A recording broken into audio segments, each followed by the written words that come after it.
Det er helt nye. Det er Pokémon. Folk render rundt og jagter dem. Vi har en anden mission. Vi vil prøve at fange en Pokémon-træner.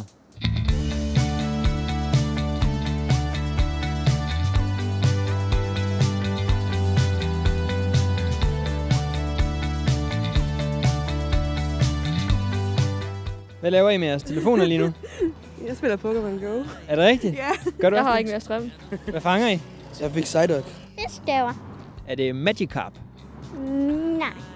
I har ikke fanget Pokémon? Nej. I har ellers net, som er det eneste, man skal bruge. Fanger I Pokémons? Ja? Nej?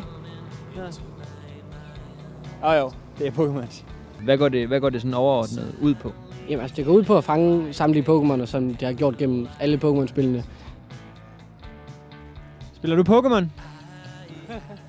Jeg vil bare vide, hvorfor du spiller Pokémon og ikke vil være ved det. Du spiller det jo. Ja, det kan vi da godt sige. Hvorfor sagde du nej så? Det gør jeg ikke længere. Da du stoppede op midt i det hele, var det for at fange Pokémon? Det er meget. Ja, ikke? Jo, selvfølgelig. Så jeg har gennemskuddet dig. Det har du. Helt klart. Du fangede en Pokémon. Ja. Lad os sige det. Hvad fangede I? Meowth. Meowth? Ja. Er den her? Den er lige her. Jeg bor lige herovre. Der har jeg faktisk min eget gym. Det ejer du. Det er min Snorlax, der ejer den. Tak. Er det ikke svært at trække sin cykel, mens man spiller Pokémon? Jo. Vil I være ved det, I laver lige nu? Må vi snakke lidt mere om Pokémon? Hvor gammel er du? Jeg er 27. Er det fuldtids, eller har du arbejde og uddannelse ved siden af? Jeg arbejder også ved siden af. Du arbejder ved siden af? Ja. Er det ikke svært at få til at hænge sammen? Nej, det er det ikke. Hvordan kan man skjule det? For eksempel, hvis nu du går imod en, og du tænker, hun eller han skal ikke se, at jeg spiller Pokémon. Hvad kan man så gøre? Altså, der er jo den der batteribesvarelse, hvor man kan gøre sådan her. Og så går den i sort, og så kan man bare mærke, når den vibrerer. Så er der en Pokémon nærheden, og så bare... Ja, okay. Og det er smart. Ja. Og I er altså ikke pinlige over at spille det? Nej. Det skal jeg lige love for, at I ikke er. Det er vi. Det har I også hørt, at Pokémon faktisk er blevet mere populært end porno? Er du stoppet med at onanere, efter du begynder at spille Pokémon?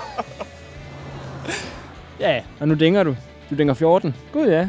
Kom lige level 14. Nej. Tillykke. Tak. Så kan man lige se, nogle gange får man også lige øjenkontakt med nogen, så kigger vi lige på hinanden. Så sender man lige det der Pokémon-hilset. Ja. Den der, okay, Nej, du spiller også. Det gør, ved vi godt, hvad hinanden laver. Kunne du være i øjeblikket Aalborgs bedste på Pokémon-træner?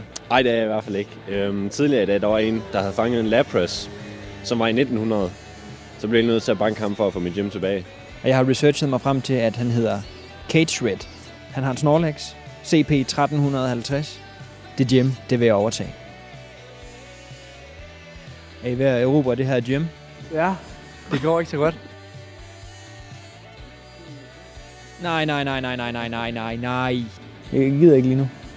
Jamen, det er lidt sjovt, ja, fordi man ender faktisk med at sige hej til en del personer. Den hister her, det er lidt sjovt, for det er ikke noget, man regner med. Man regner lidt med, at der kommer til at gå som den der ene person, der er sådan lidt underligt at gå med det her. Men man ser næsten alle gå rundt med det. Det er jo ret sjovt. Er du pinlig over at spille Pokémon? Nej, overhovedet ikke.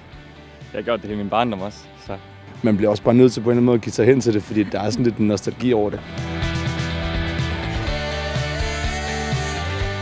Pokémon-trænerjagten er forbi, og vi kan konkludere, at der findes 2 slags mennesker.